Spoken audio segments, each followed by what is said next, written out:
Action से पहले बड़ा खुलासा हुआ है। मंदिरों, पौराणिक कुओं पर समुदाय विशेष का कब्जा है। फर्जी तरीके से मंदिर के ट्रस्टी बने समुदाय विशेष के लोग। कई मंदिरों को जमींदोज कर बिल्डिंग्स बनाई गई हैं, कागजों में हेराफेरी की गई है, दबंगई करने का आरोप भी लगा है। आपको बताएं कि सड़क चौड़ीकरण को लेकर पूर्वांचल के सबसे बड़े मुस्लिम बाजार दाल मंडी पर अब बुलडोजर चलने का काउंटडाउन शुरू हो चुका है। लेकिन बुलडोजर एक्शन से पहले ये बड़ा खुलासा हुआ है, जिसके मुताबिक दाल मंडी इलाके में प्राचीन समय में बने आधा दर्जन मंदिरों और पौराणिक कुआओं पर समुदाय विशेष के लोगों ने कब्जा कर लिया था। आरोप तो ये भी है कि समुदाय विशेष के लोगों ने कागजी हेराफेरी और दबंगई से मंदिर के ट्रस्ट तक पे अपनी जगह बना ली है। और इतना ही नहीं, कई मुस्लिम लोग तो मंदिरों के सेवाई तक बन गए हैं। हमारे सहयोगी आशुतोष की रिपोर्ट दिखाते हैं, देखिए कितना बड़ा खुलासा है। चौड़ीकरण के पहले दाल मंडी की इन तंग गलियों की हकीकत सामने आने लगी है। एक के बाद एक खुलासे होते जा रहे हैं। ताजा मामला जुड़ा है दाल मंडी में हिंदू देवी देवताओं से जुड़े जो मंदिर हैं वहां पर कब्जे को लेकर।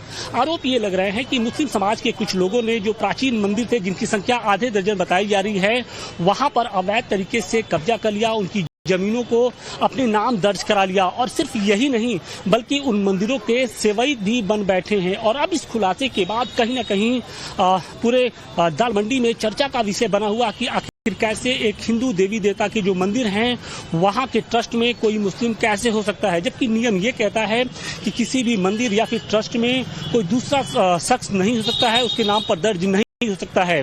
फिलहाल अब नगर निगम इस पूरे मामले की जांच कर रहा है। चूंकि दाल मंडी में चौड़ीकरण की जो शुरुआत है वो होने वाली है, उसके पहले कागजी जांच की जा रही है। जो मुआवजा कैसे बांटा जाना है उसे लेकर जब जांच हुई तो ये पूरा मामला सामने आया है। और अब इस पूरे खुलासे के बाद कहीं न कहीं हड़कंप की स्थिति बनी हुई है। आपको बता दें कि दाल मंडी में इस वक्त चौड़ीकरण की जो प्रक्रिया है वो शुरू हो चुकी है। बेरियाबाग से लेकर जो चौक इलाका है वहां पर लगभग 600 मीटर की ये जो गली है इसको चौड़ा किया जाना है। और आप ये देखिए कि इस गली के दोनों तरफ जो दुकानें हैं, जो मकान हैं, वो यहाँ पर स्थित है। और इनकी जो संख्या है लगभग 184 बताई जा रही है कि जो चौड़ीकरण की जद में आने वाले हैं। लेकिन जब जांच शुरू की गई तो इन जो तंग गलियां हैं उनकी जो हकीकत है वो सामने आ गई। और पता ये चला कि यहाँ पर किस तरीके से न सिर्फ व्यापार होता था, बल्कि जो हिंदू देवी देवताओं से जुड़े जो मंदिर है वहां पर भी कब्जे की बात अब सामने आने लगी है। वाराणसी से मनीष दुबे के साथ आशुतोष सिंह, टाइम्स नाउ नवभारत। इस पूरे मामले को लेकर शिकायतकर्ता नितिन राय से भी आशुतोष ने बात की है, वो भी सुनिए। कि ये पूरा मामला है क्या, कितने मंदिरों पर कब्जा किया गया है, किस तरीके से जो हिंदू जो प्रॉपर्टीज है या धार्मिक प्रॉपर्टीज है उस पर ट्रस्टी के तौर पे नाम दर्ज हो गया है, क्या सेवईत कोई मुसलमान बन सकता है हिंदू धर्म? नहीं बन सकता है। देखिए, ये पूरा प्रकरण बहुत ही गंभीर है। और सीके 7/57 घुंघरानी गली, सीके 42/100, सीके 42/101, ये सभी बहुत हमने पूरा नगर निगम के अभिलेखों का मुआयना किया 1920 से लेके अब तक। तब से लेके अब तक उस पे टाइटल जो है ट्रस्ट श्री गणेश जी ठाकुर जी का नाम उस पे दर्ज चला आ रहा है।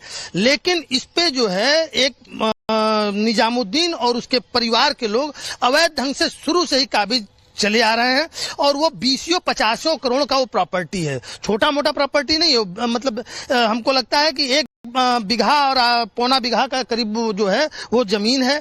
और उस पे उस निजामुद्दीन देख रहे हैं, ट्रस्टी निजामुद्दीन। तो पहली बात ये उठती है कि निजामुद्दीन कैसे ट्रस्टी बन गया। तो इसकी शिकायत हमको ये जानकारी साल भर पहले मिला, तो हमने पूरा उसका मुआयना किया कि कैसे बना।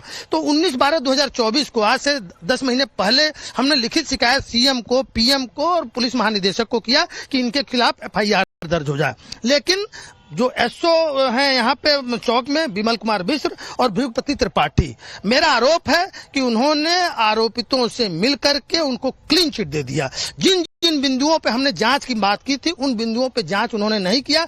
एक कोर्ट का आदेश का हवाला दिए कि इस कोर्ट के आदेश से वो बन गया है और वो कर सकता है, वो सब क्लीन चिट देते चले गए। और चलिए बात नेपाल हिंसा की करते हैं। 2600